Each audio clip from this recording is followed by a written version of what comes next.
There was a little girl named Lily who sat in the very last row of her second-grade classroom. Not because she was tall or because she couldn't see the board. She sat there because she wanted to disappear. Every morning, she'd slip into her seat before most of the other kids arrived. Her backpack clutched tight against her chest, her eyes fixed on the scratched wooden desk in front of her. While the other children rushed through the door laughing and shouting about their weekend adventures, Lily kept her head down. She'd trace the old pencil marks carved into her desk with her finger. Someone had written "Best Friends Forever" years ago. She wondered who those friends were. If they were still friends. If they still remembered carving those words. Her teacher, Miss Chen, would call on students throughout the day. Hands shot up like rockets. Kids practically jumped out of their seats, waving their arms, shouting, "Pick me, pick me." Lily never raised her hand, not once. She'd learned that if she stayed very still and kept her eyes down, teachers usually forgot she was there, and that was exactly what she wanted. At recess, the pattern continued. The playground was chaos. Kids running, screaming, playing tag, swinging on the monkey bars. But Lily walked slowly along the fence line as far from the noise as possible. She'd pick up interesting rocks sometimes, or watch the ants carrying crumbs across the sidewalk. Once she spent an entire recess watching a caterpillar inch its way up a blade of grass. Other kids sometimes noticed her. A girl named Sophie asked her once if she wanted to play jump rope. Lily had looked at Sophie's bright pink shoes and matching headband, then down at her own scuffed sneakers with the hole near the big toe. She'd shaken her head and walked away. Sophie shrugged and ran back to her friends. She never asked again. The truth was, Lily had convinced herself that being alone was better, safer. If nobody noticed you, nobody could laugh at you, nobody could point out that your jacket was too small and the sleeves stopped 3 inches above your wrists. Nobody could ask why you ate the same peanut butter sandwich every single day. Nobody could wonder out loud why you never had money for the book fair or the class pizza party. Home wasn't much different. Lily lived in a small apartment with her mom and her teenage brother David. Her mom worked as a nurse but not at a fancy hospital. She worked at a nursing home on the edge of town, taking care of elderly people who didn't have anyone else. The pay wasn't great and the hours were terrible. Some weeks her mom worked the day shift, other weeks she worked nights. Lily never knew which version of her mom she'd see when she woke up. The one rushing out the door with coffee and a travel mug, or the one stumbling in at dawn, too tired to do anything but collapse on the couch. David was 16 and had his own problems. He spent most of his time locked in his room with his headphones on, doing homework or texting friends or watching videos on his phone.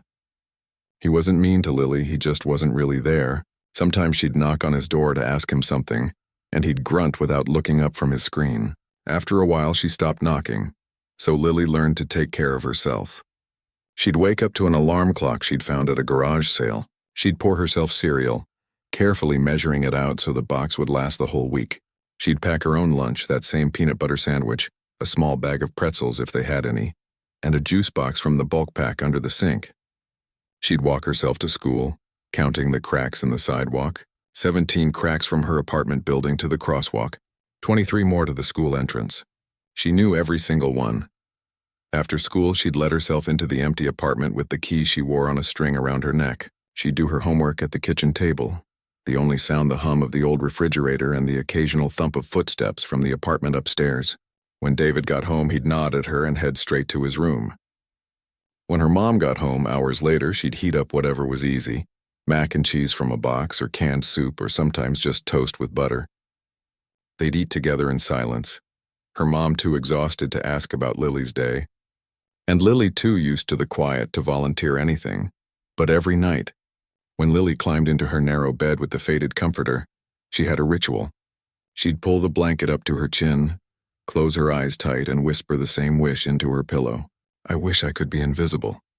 She'd whisper it 3 times like a prayer, like a spell, like if she said it enough times it might actually come true.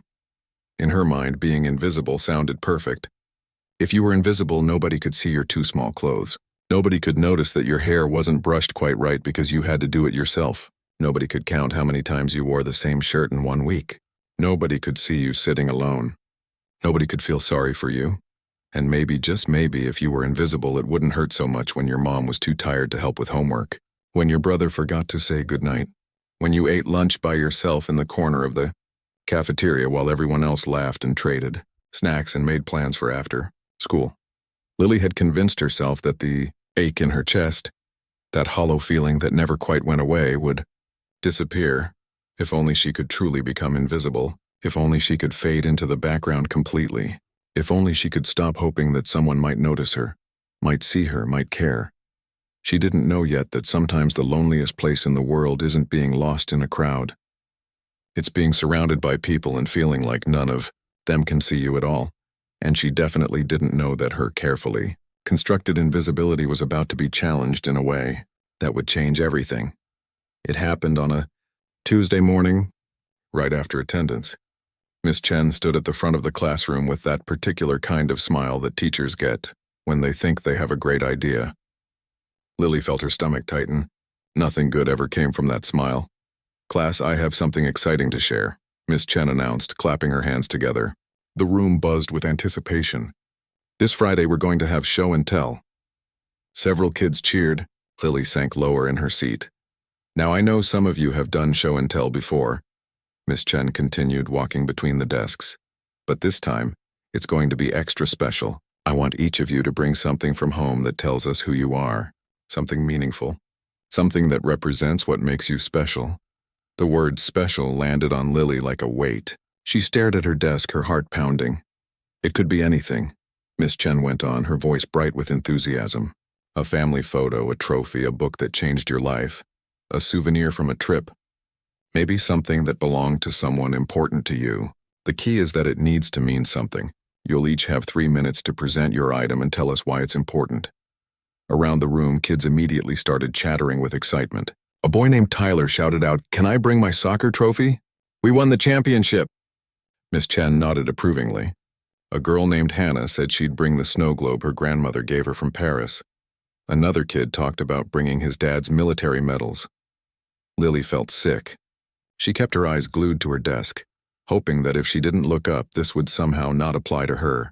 But Miss Chen was making her way down each row, making sure every single student understood the assignment. "You'll have all week to prepare," the teacher said. "Choose something wonderful. I can't wait to learn more about each of you." When Miss Chen reached Lily's desk, she paused. "Lily, did you hear the assignment?" Her voice was gentle, but it still made Lily flinch. She nodded without looking up. "Great," Miss Chen said, and moved on to the next student. The rest of the day passed in a blur. Lily couldn't focus on anything. During math, she stared at the numbers on the page without seeing them. During reading time, she turned the pages of her book without processing a single word. All she could think about was Friday, about standing in front of the entire class, about bringing something special. She didn't have anything special. That afternoon, she walked home slower than usual. She stopped at the park near her apartment and sat on a swing, dragging her feet in the dirt. She ran through a mental inventory of everything she owned. Her mind kept coming up empty. Her clothes were hand-me-downs from cousins she barely knew. Her winter coat had been from the donation bin at church. She didn't have trophies because she wasn't on any teams. Her mom couldn't afford soccer or gymnastics or anything like that. She didn't have souvenirs from trips because they'd never been anywhere. The farthest she'd ever traveled was to her aunt's house 2 towns over, and that was only twice. Her toys were old and broken. The stuffed bear she'd had since she was little was missing an eye and had stuffing coming out of one arm. Her books were all from the library and they had to go back. She didn't have a game console or a tablet or anything electronic besides the ancient TV in the living room that only got basic channels. What about photos? Her mom had a few pictures on her phone, but they never printed them out. There were no frames on the walls, no albums on the shelf, just a few snapshots stored digitally, most of them blurry or accidental. By the time Lily got home, the hollow feeling in her chest had grown into something heavier, something that made it hard to breathe. She let herself into the apartment, dropped her backpack by the door, and went straight to her room. She needed to find something. Anything. She started with her small closet. 3 shirts, 2 pairs of pants, 1 dress she'd worn to a cousin's wedding 2 years ago, and never worn again. A couple of pairs of socks with holes. Nothing special there. She checked under her bed and found only dust and a forgotten homework assignment from last month. Her bookshelf held library books and a few old paperbacks with broken spines. Nothing that would make sense to bring for show and tell. Nothing that told a story about who she was. Then she saw it. In the corner of her closet, pushed way back, was an old shoebox. She pulled it out and sat on her bed, the box in her lap. She couldn't remember the last time she'd opened it. Inside were the little things she'd collected over the years. Things that other people would probably call trash. There was a smooth rock from the playground, gray with flecks of white. She'd found it on her very first day of school, back in kindergarten. She'd been so scared that day, and holding that rock had somehow made her feel better. She'd kept it ever since. There was a broken purple crayon, worn down to a nub. It was from the day she'd learned to write her name in big, careful letters. She'd been so proud of herself, and that crayon had felt like a magic wand in her hand. At the bottom of the box was a crumpled receipt from the grocery store, but it wasn't just any receipt. On the back, her mom had doodled little flowers during a break at work. Lily had found it on the kitchen counter one morning and kept it, because it made her think of her mom. And those rare moments when her mom wasn't too tired to smile. Lily looked at these objects spread across her bed. To her, they meant something. Each one held a memory, a moment, a feeling. But she knew how they'd look to everyone else. Garbage. Junk. Weird stuff that nobody else would understand. She could already hear the whispers, already see the confused looks, already feel the embarrassment burning her cheeks as she stood at the front of the room, holding a rock and a broken crayon and a piece of trash. Tyler would bring his trophy. Hannah would bring her fancy snow globe from Paris, and Lily would bring… what? Evidence that she couldn't afford anything nice? Proof that she was different and poor, not like everyone else? The thought spiraled. Maybe she could pretend to be sick on Friday. But her mom wouldn't fall for that. Maybe she could say she forgot. But Miss Chen would just make her do it the following Monday. Maybe she could bring a library book and pretend it was hers. But what would she say about it? How would she explain why a borrowed book represented who she was? That night, Lily barely touched her dinner. Her mom noticed. "You okay, honey?" she asked, her voice scratchy with exhaustion. Lily nodded, not trusting herself to speak. If she started talking, she might cry, and she didn't want to add to her mom's worries. Later in bed, Lily didn't whisper her usual wish. Instead, she lay awake, staring at the ceiling, trying to figure out how to make herself disappear. Not just invisible, actually gone. If she could just skip Friday entirely. If she could somehow fast forward through show and tell without anyone noticing she wasn't there. But she couldn't. And as the week crept forward, the dread grew heavier. Wednesday came and went. Kids talked excitedly about their plans for Friday. Thursday arrived, and Lily felt like she was walking toward the edge of a cliff. That Thursday night, she sat on her bed with the shoebox open again. These were the only things she had that meant anything. But bringing them felt like opening herself up to be laughed at. To be pitied. To be seen in all the ways she'd worked so hard to avoid. She put the rock, the crayon, and the receipt back in the box. She closed the lid. And she made a decision. Tomorrow, she wouldn't bring anything at all. She'd tell Miss Chen she forgot. She'd accept whatever consequence came with that. It had to be better than the alternative, because being invisible was lonely. But being seen and rejected, that would be so much worse. Friday morning came too fast. Lily woke up before her alarm, her stomach in knots. She lay in bed staring at the ceiling, trying to figure out if she could fake being sick. Maybe if she complained about a headache, a stomach ache. But her mom had already left for the early shift, and David wouldn't care either way. He'd just tell her to take some medicine and go to school anyway. She dragged herself out of bed and got ready in slow motion, hoping that time might somehow run backwards. It didn't. The clock kept ticking forward, pulling her closer to the moment she'd been dreading all week. Her backpack sat by the door, deliberately empty of the shoebox. She'd made up her mind last night. She'd tell Miss Chen she forgot. Simple as that. Maybe the teacher would be disappointed, but at least Lily wouldn't have to stand in front of everyone holding her pathetic collection of trash. The walk to school felt different that morning. Heavier, like her feet were made of concrete. She counted the cracks in the sidewalk as always, but the numbers jumbled in her head. 20-something. Or was it 30? She couldn't focus. When she reached the school, she noticed Miss Chen standing by the entrance. The teacher was greeting kids as they arrived, smiling at their excited faces. Several children were clutching items for show and tell. Tyler had a golden trophy that caught the morning sun. Hannah carefully carried a glittery snow globe wrapped in bubble wrap.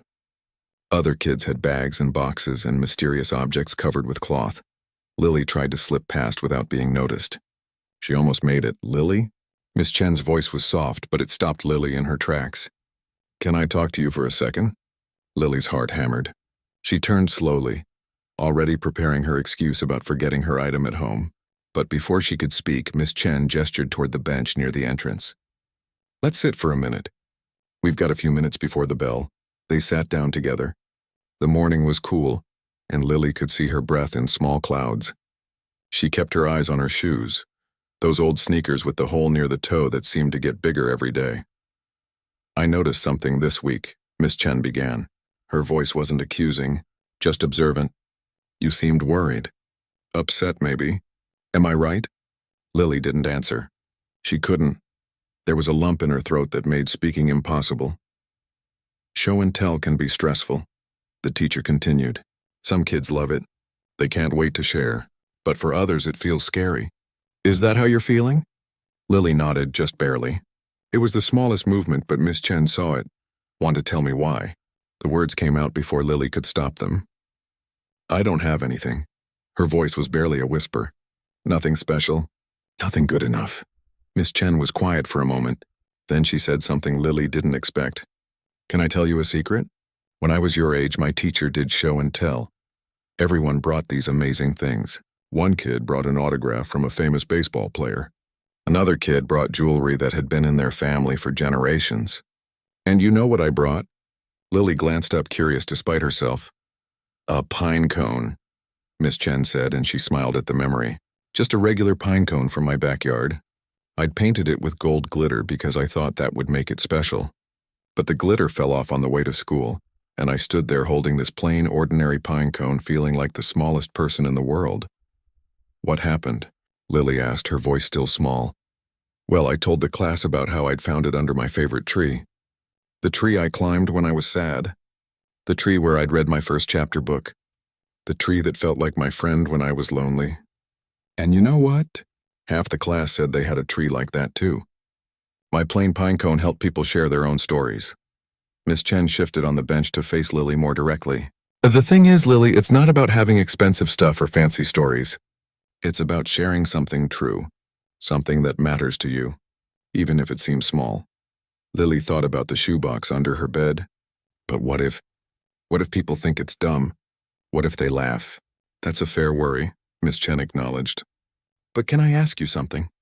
Have you laughed at anyone else's item this week when they talked about what they're bringing? Lily thought about it. Tyler's trophy, Hannah's snow globe, the other kids' plans. No, she hadn't laughed. She just felt like hers wasn't as good. No, she admitted, exactly. Because most people aren't trying to judge you. They're just interested in learning something new about their classmates. And honestly, sometimes the most interesting presentations are the ones that surprise us. The ones that aren't obvious. There was a long pause. Then Miss Chen asked gently, Did you bring anything today? Lily shook her head. Do you have something at home? Something that means something to you, even if it's small? Lily hesitated, then nodded.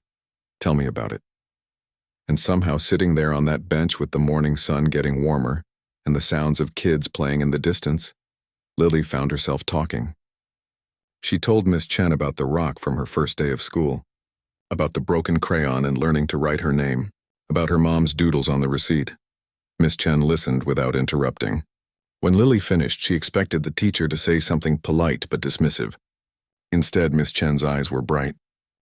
Lily, those things are wonderful. They tell me that you notice beauty in small moments, that you hold on to memories, that you appreciate your mom even when life is hard. That's not dumb. That's actually really special. But it's just stuff, Lily said. Old stuff. Everything is just stuff, Miss Chen replied. Tyler's trophy is just metal shaped a certain way. Hannah's snow globe is just glass and water and glitter. What makes things special isn't what they're made of. It's what they mean to the person who keeps them. Lily thought about this. She'd never considered it that way before. I'll tell you what, Miss Chen said. How about we make a deal? I'll rearrange the schedule so you go last. That way you can see how everyone else does it. You can get more comfortable. And if you decide you want to call your mom and have her bring your box to school, you can. Or if you decide you're not ready today, we can do yours on Monday. But I really hope you'll share those things with us, Lily. I think your classmates would love to know more about you." "You really think so?" Lily asked, doubt still heavy in her voice. "I really do," Miss Chen said firmly. "Sometimes the people who think they have nothing to share are the ones with the most interesting stories." The bell rang. Kids started lining up at the door. Miss Chen stood up and offered Lily her hand. "So what do you think? Want to give it a try?" Lily's mind raced. She could call her mom. But her mom was at work and couldn't leave. She could run home. It wasn't far. But she'd miss the beginning of class and get in trouble. Unless... Could I run home and get it during morning work time? Lily asked. "I live close. I could be back in 15 minutes. Miss Chen considered this. "How about I write you a note and Mrs. Palmer from the office walks with you? Would that work?" Lily nodded, surprised at how much she wanted to say yes. Surprised at how the idea of sharing her shoebox felt less terrifying after talking to Miss Chen. Not easy. Not comfortable, but possible. 20 minutes later, Lily was back in the classroom with the shoebox in her backpack. She sat in her usual seat in the back row, her heart still pounding, but with something new mixed in with the fear. Something that felt almost like hope. Maybe, just maybe, being seen wouldn't be the worst thing in the world. Maybe Miss Chen was right. Maybe people wouldn't laugh. Maybe they'd understand. And even if they didn't, even if it went badly, at least she would have tried. At least she would have been honest. At least she would have stopped hiding. For the first time all week, Lily looked up from her desk and watched her classmates. Really watched them, and she realized that most of them looked a little nervous too. Even Tyler with his big trophy kept fidgeting with his shirt collar. Even Hannah kept rewrapping her snow globe in the bubble wrap. Everyone was a little scared. Everyone wanted to do well. Everyone wanted to be seen and accepted. Lily wasn't as alone as she thought. The morning seemed to crawl and race at the same time. Lily sat in her seat, the shoebox hidden in her backpack, her palms sweating. She watched each presentation with a mixture of attention and dread, knowing that with every classmate who finished, she was getting closer to her turn. Tyler went first, just like he'd wanted. He held up his soccer trophy and talked about the championship game, about the goal he'd scored in the final minutes, about how his whole team had rushed onto the field to celebrate. The class clapped enthusiastically. Tyler beamed. Hannah went next with her snow globe from Paris. She shook it carefully and showed how the tiny Eiffel Tower disappeared in a swirl of silver glitter. She talked about the trip, about seeing the real tower, about eating pastries from a bakery. Everyone oohed and awed. It was beautiful. One by one, kids shared their items. A signed baseball, a handmade quilt from a great-grandmother, a fossil, a charm bracelet, a drawing that had won a contest. Each item came with a story, and the class listened politely to each one. Lily noticed something as she watched. Some presentations were polished and confident. Others were awkward and stumbling, but nobody laughed at anyone. When a boy named Christopher forgot what he was going to say and stood there in silence for 10 long seconds, Miss Chen gently prompted him with a question, and he found his way back. When a girl named Alexis started crying halfway through talking about her grandfather's watch, several classmates told her it was okay and to take her time. The classroom felt safe, warm, not like the judgment zone Lily had built up in her head. Finally, after what felt like forever and no time at all, Miss Chen called her name. "Lily, you're our last presenter. Come on up." Lily's legs felt shaky as she stood. She clutched her backpack and made her way to the front of the room. Every eye was on her. She could feel her face getting hot. The shoebox felt impossibly heavy as she pulled it from her bag. She stood there for a moment, frozen. The words she'd practiced in her head had vanished. Her mind was blank. She stared at the closed shoebox in her hands. "Take your time," Miss Chen said quietly from her desk. "Whenever you're ready." Lily took a deep breath. Then another. She thought about what Miss Chen had said that morning. About the pine cone. About how it's not about the stuff, it's about what it means. She opened the box. "I brought 3 things," she began, her voice so quiet that several kids leaned forward to hear better. "They're small. They probably don't look special. But they're special to me." She pulled out the rock first. It sat in her palm, gray and ordinary. "This is from the playground. I found it on my first day of kindergarten. I was really scared that day. I didn't know anyone and everything felt too big and too loud. But I found this rock by the swings, and it felt smooth and cool, and I liked holding it. It made me feel calmer. So I kept it. She glanced up. The class was quiet, but they were listening. Really listening. She saw Tyler nodding slightly like he understood. Encouraged, she continued. I still hold it sometimes when I'm nervous. It reminds me that even when things are scary, you can find something to hold on to, something that helps. She carefully set the rock on Miss Chen's desk and reached back into the box. Her hand closed around the broken crayon. This is from first grade, she said, holding up the purple nub. It's the crayon I used when I learned to write my name. I remember sitting at the table at home, practicing the letters over and over. The L was hard because you have to make the line go down and then across. I used this crayon so much it broke in half. But I kept both pieces because learning to write my name felt like magic, like I was becoming more real or something. A girl in the front row, Alexis, smiled. Purple's a good color for a name, she said softly. Lily felt something loosen in her chest. Thanks, she whispered, and set the crayon pieces down next to the rock. Now came the hardest part. The receipt. She pulled it out, and even from where she stood she could see how crumpled and worn it was, how much it looked like trash. This one is. It's just a receipt from the grocery store, she said, her voice wavering. But my mom works a lot. Really long hours. She's a nurse and she's always tired. But sometimes when she has a break at work, she doodles on things. I found this on the kitchen counter one morning, and she'd drawn these little flowers on the back. See? She held it up, turning it so the class could see the simple pen drawings. They weren't fancy, just basic flower shapes with petals and stems. But her mom had taken the time to draw them, and that meant something. She probably doesn't even remember drawing these, Lily continued. But I kept it because it reminds me that even when she's exhausted and stressed, there's still a part of her that thinks about beautiful things. And it makes me feel like she's with me even when she's at work, like she's leaving me little pieces of herself. Her voice cracked on the last word. She blinked hard, trying not to cry. The room was completely silent. Lily's heart sank. This was it. The moment they'd all realize how pathetic her stuff was. How weird she was for keeping trash. How different she was from everyone else with their trophies and souvenirs and fancy things.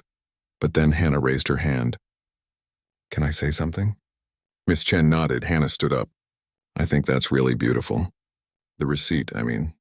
My mom never has time to do stuff like that.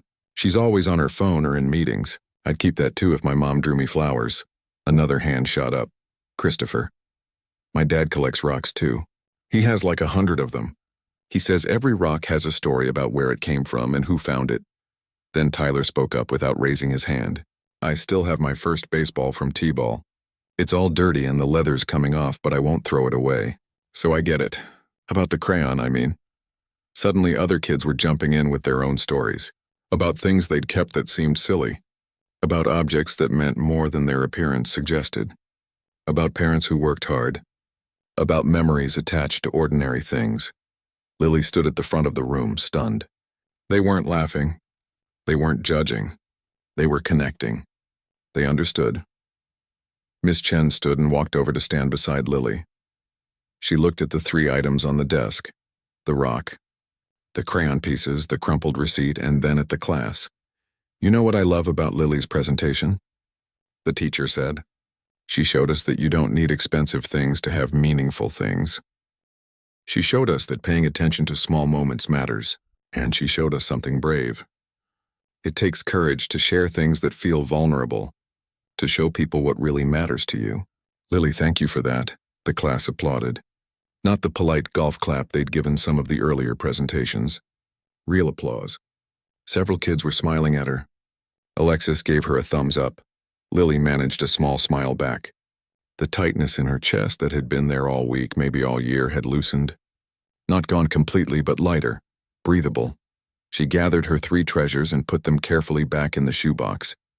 As she walked back to her seat, Hannah stopped her in the aisle. Hey, do you want to sit with me at lunch? She asked. Lily blinked in surprise. Really? Yeah, you seem cool. Plus, I want to hear more about your rock collection. Do you have more rocks? A few, Lily admitted. I've been collecting them for a while. That's awesome.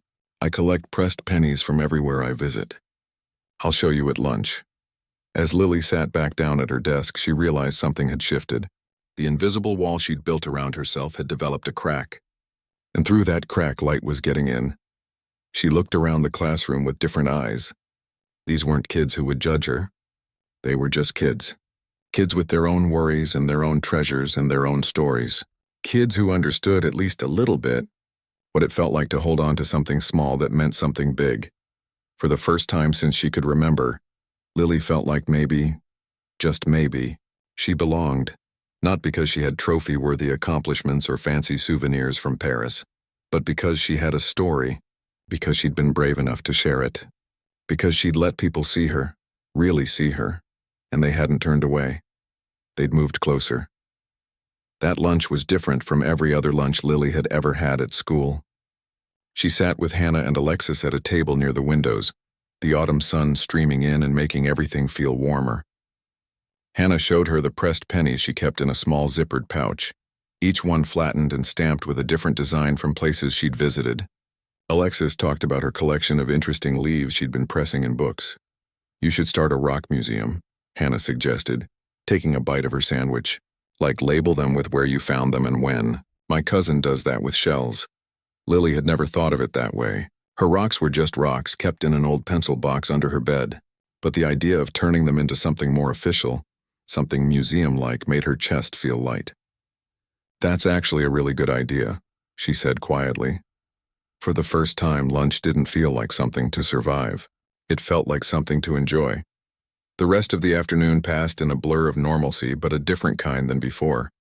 When Miss Chen asked a question about the book they were reading, Lily surprised herself by raising her hand.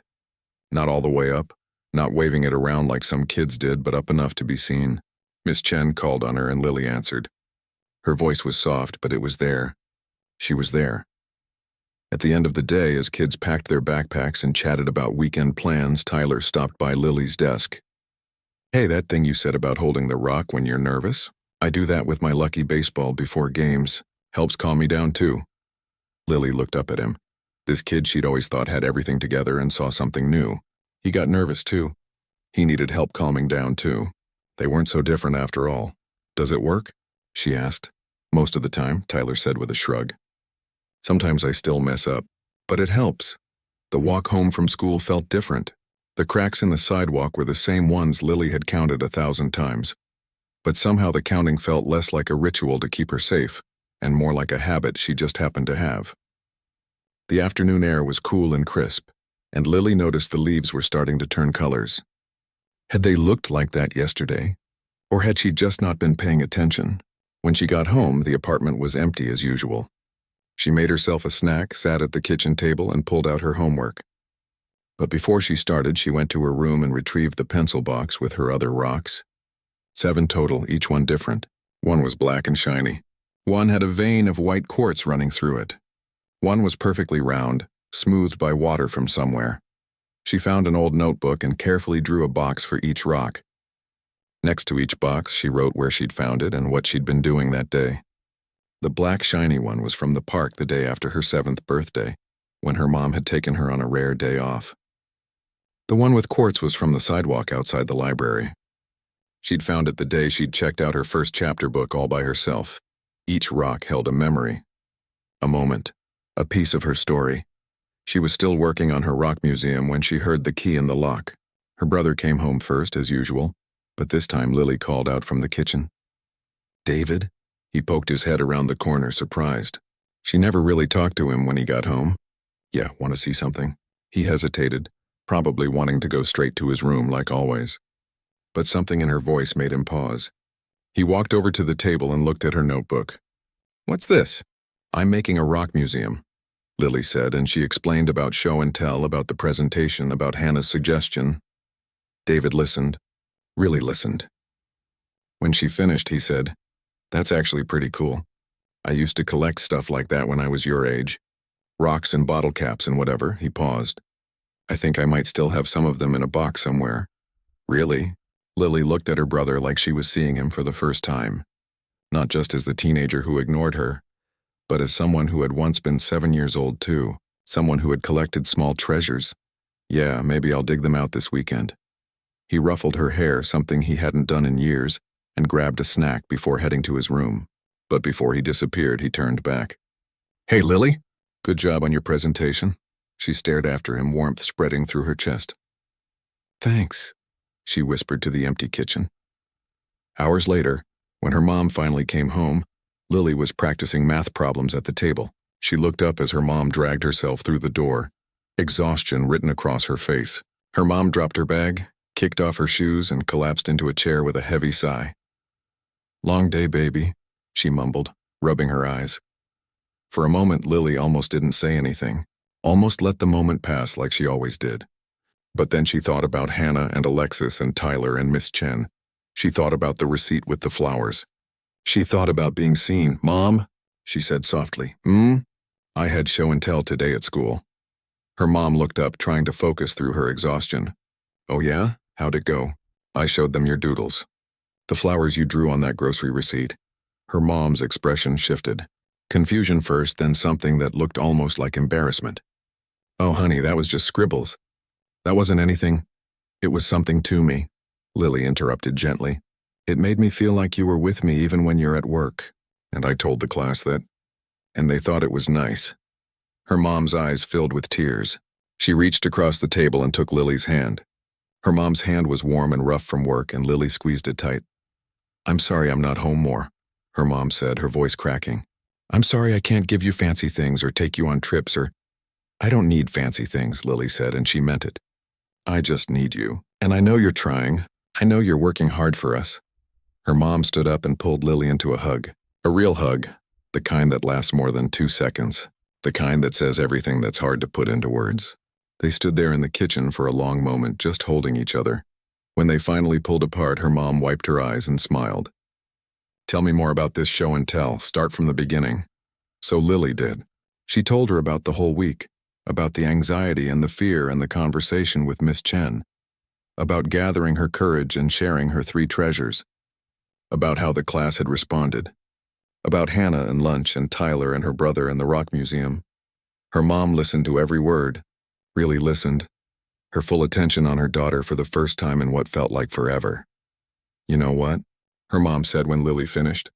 You're the bravest person I know. You know that? Lily shook her head. I'm not brave. I was scared the whole time. That's what makes it brave, honey. Being scared and doing it anyway. That's courage. Her mom squeezed her hand again. I'm so proud of you. That night in bed, Lily didn't whisper her usual wish into her pillow. She didn't ask to be invisible, because she'd learned something important that day, something that changed everything. Being invisible might feel safer. It might protect you from judgment and embarrassment and the risk of being rejected, but it also cuts you off from connection, from friendship, from being known and understood and valued. She'd spent so long trying to disappear that she'd forgotten what it felt like to be seen. And yes, being seen was scary. It meant people could see your worn-out shoes and your hand-me-down clothes and all the ways you were different. But it also meant they could see your treasures, your memories, your heart. It meant they could understand you. It meant you weren't alone. Lily thought about the day ahead, about sitting with Hannah and Alexis at lunch again, about showing them her rock museum when it was finished, about maybe possibly raising her hand more in class. Small steps, baby steps, but steps forward instead of back into the shadows. She thought about her mom's doodles and her brother's forgotten collection, and Miss Chen's story about the glitter pine cone. Everyone had their own small treasures. Everyone had moments they were afraid to share. Everyone wanted to be seen and accepted for who they really were. The difference was that some people had learned to be brave enough to share those pieces of themselves. And now Lily was learning too. She pulled her blanket up to her chin and closed her eyes. The hollow feeling that had lived in her chest for so long was still there, but smaller now, softer around the edges, filling in with something new, something that felt like hope, like possibility, like belonging. Before she drifted off to sleep, Lily whispered something different into her pillow. Not a wish to disappear, but something else entirely. Thank you for helping me be brave, she whispered. Thank you for letting me be seen. And in that moment, wrapped in her faded comforter in her small room in her small apartment, Lily felt something she hadn't felt in a very long time. She felt like she mattered, not because of what she had or where she'd been or what she could achieve, but because of who she was. Because of the way she noticed beauty in small things, because of the way she held on to memories, Because of the courage it took to open up that shoebox and share her truth. Everyone has something special inside them. It's not always obvious. It doesn't always look impressive from the outside. Sometimes it's just a rock or a broken crayon or a crumpled receipt with flowers drawn on it. But when we have the courage to share those things, when we let people see us truly and completely, something magical happens. We connect. We understand each other. We realize we're not so different after all. And that connection, that understanding, that sense of being known and accepted, that's worth more than all the trophies and snow globes and fancy souvenirs in the world. Lily had wanted to be invisible. She'd thought that disappearing would keep her safe, would protect her from pain and embarrassment and judgment. But she'd learned the truth. The real safety doesn't come from hiding. It comes from finding people who see you and value you anyway. It comes from being brave enough to be vulnerable. It comes from understanding that your small treasures are just as valid and meaningful as anyone else's big ones. She'd learned that sometimes the most powerful thing you can do is show up exactly as you are, with all your imperfections and insecurities and ordinary little treasures, and trust that it will be enough. Because it is enough. You are enough, and you don't need to be invisible to be safe. You just need to be brave enough to be seen.